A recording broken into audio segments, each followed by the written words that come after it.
Welcome to the Defense and Aerospace Report. I'm Vago Muradian from the Royal International Air Tattoo at RAF Fairford in the Cotswolds in the United Kingdom. And we have with us Paul Kahn, the Chief Executive of Airbus UK. Sir, thanks for joining us. Thank you. And especially thanks for hosting us at your great chalet.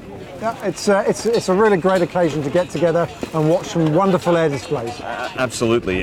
Just about 200 feet from the runway, which is the right way to do it. Even though this has been a lovely day and have been tremendous flying demonstrations where the Eurofighter and the A400M and all these great aircraft and the Joint Strike Fighter debut, there is a pall about the Brexit vote. We've talked to MPs, we've talked to senior leaders while we've been here, and you're actually running the UK office of a trans-European company, Europe's most successful and one of the world's most successful and iconic companies, which is a British, German, and French construct.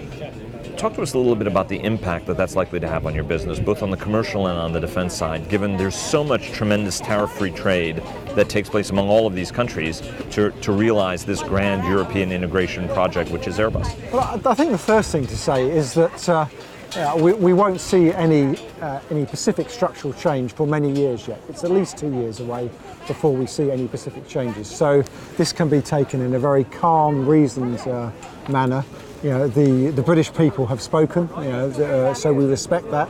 We are disappointed because we are very much a business which is based on working together in a completely integrated industrial model where working between France, Germany, Spain and the UK is what we do every day of the week. And so what we need to do is work constructively now with the British government in particular, but with all of our home nations, to minimise the impact of Brexit on our operations. We're not expecting any short-term changes. We're going to continue working constructively. We've got operational challenges, and it's about running a globally competitive business. And that's what we're doing. That's what we do every day. So what I would say is that UK is still very much a home nation for us. We're still very much a global business. We have to be globally competitive. So that doesn't change, and that's Brexit doesn't change that, and we'll keep working. What are some of the things that the company, obviously, because it is such an important repository of aerospace capabilities, certainly for the UK? What are some of the things that you're asking the government to consider in this process of, as they're wrapping their minds around it? And obviously, we don't have a prime minister yet. New prime minister hasn't been identified yet.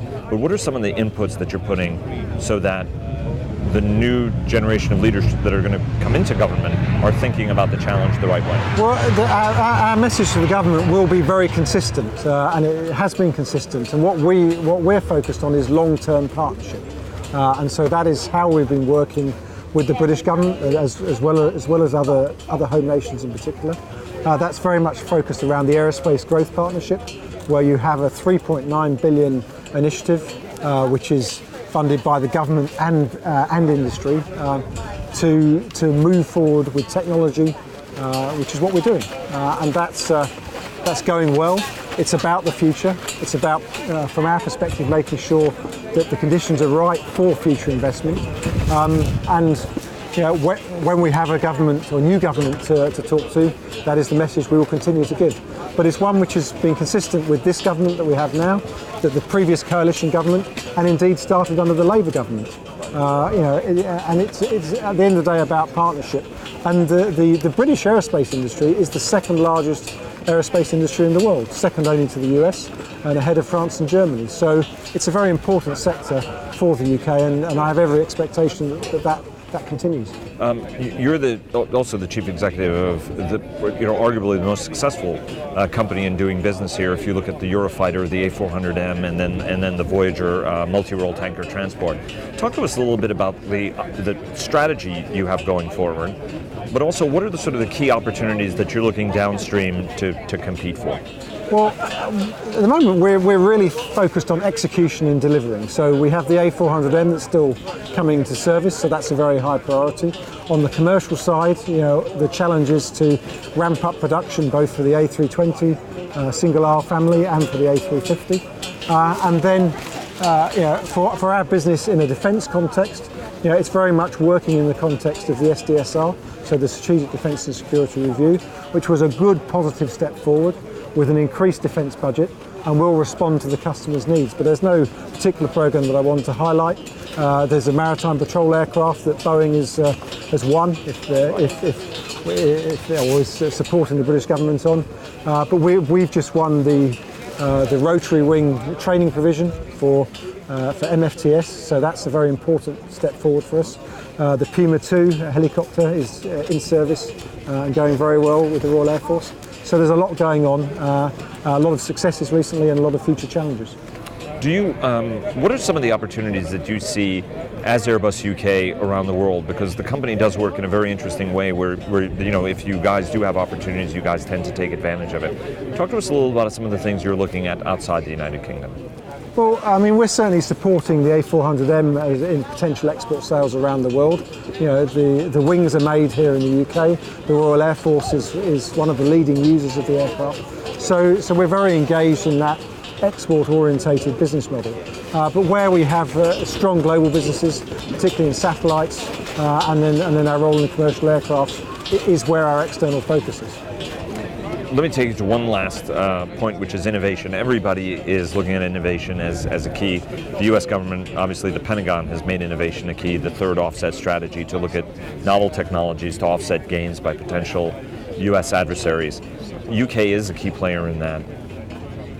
Everybody is sort of struggling how to sort of deliver that kind of innovation that their customers are looking for.